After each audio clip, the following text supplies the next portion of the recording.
Some community activists in Raleigh are warning of a possible crisis if the city doesn't make changes in its police department.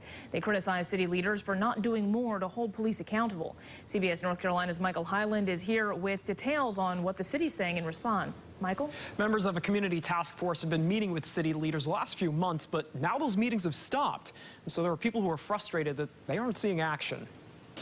It's a call for many changes in how police do their jobs in Raleigh. We grow up knowing that we can't trust the police officers. Members of the Raleigh Police Accountability and Community Task Force, or PACT, called out city leaders. What do we do?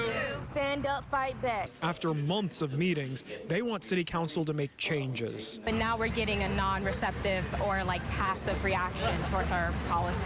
The police are simply policing themselves. The group has pushed for several reforms. They include new consent forms for searches, which already have been updated, but also more anti-bias training and a community oversight board. Not saying that there are not some awesome policemen in the community, but what I do have to say with all truth is that there are some horrible policemen in this community, and we need to be real about that. City leaders point out the creation of that kind of board would require state action.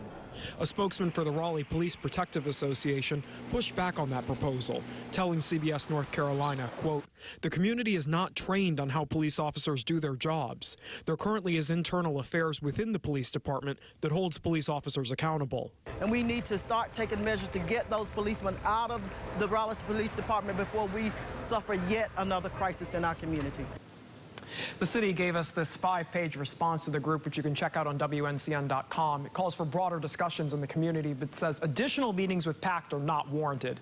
Members of City Council did not respond to our request for comment. Sharon? Michael, thank you. And tonight